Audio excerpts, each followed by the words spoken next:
On the morning of November 11, 2024, Ukraine launched 6 US-made ATACMS ballistic missiles strike by Western-made high-precision weapons against the Taganrog military airfield on the territory of Rostov region.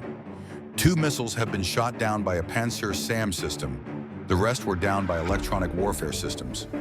As a result of rocket fragments falling, there were casualties among the military personnel. No damage was caused. 2 buildings on the airfield technical territory, 3 military motor vehicles as well as civilian motor vehicles on a parking lot adjacent to the airfield were lightly damaged by missile fragments. In a stark reminder of the intensifying conflict in the region, Taganrog, a port city in southern Russia near the Sea of Azov, recently came under a missile strike. The attack, which occurred during the early hours, caused significant damage to infrastructure and raised concerns about escalating tensions. Local authorities reported that the missile hit a densely populated area, damaging residential buildings, a school, and several businesses. Emergency services were quickly mobilized, working tirelessly to extinguish fires and assist the injured. Casualty numbers are still being confirmed, but preliminary reports indicate numerous injuries and potential fatalities. Taganrog was attacked tonight by Palyanitsa drone missiles, according to preliminary data. The Palyanitsa has a range of 750 kilometers, a speed of 900 kilometers per hour, and a warhead weighing 30 to 50 kilograms. It was attacked by Ukrainian Armed Forces missiles at about 4:20 a.m. Residents told SHOT that at least 10 explosions were heard over the city. The air defense system was activated, an industrial enterprise was damaged, and 14 cars burned in a parking lot. Residents of Taganrog, after a night rocket attack, say that it turned out to be impossible to go down to at least some of the shelters. The basements were locked. The Telegram channel, My Taganrog, published a video where a city woman says that the shelter in her house is locked. The house next door has a similar problem.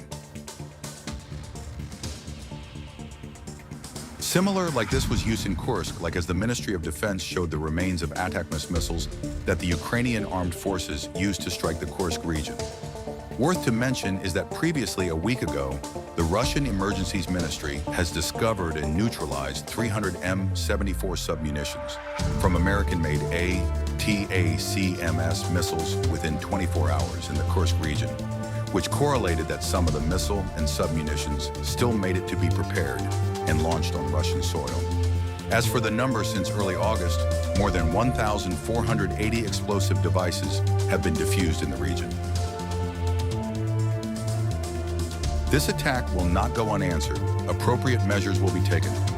Let me remind you, the Ukrainian armed forces hit Taganrog with ATACMS last night. They tried to hit the airfield, but they failed. Rocket fragments found in city, says Russian Defense Ministry in response to today's attack on Taganrog by NATO missiles. Meanwhile, overnight, air defense forces downed 14 Ukrainian unmanned aerial vehicles in the skies over the Bryansk region. The Russian Defense Ministry reported last night an attempt by the Ukraine to conduct a terrorist attack against facilities on Russian soil using fixed-wing UAVs was thwarted. Air defense forces on duty intercepted and destroyed 14 Ukrainian unmanned aerial vehicles over the Bryansk region, the ministry said. The strike, which some attribute to advanced long-range systems, highlights the growing reach and sophistication of modern warfare in the region.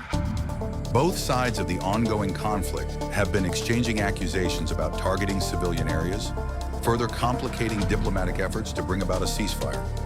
For residents of Taganrog, the attack is a tragic reminder of the vulnerability faced by border regions.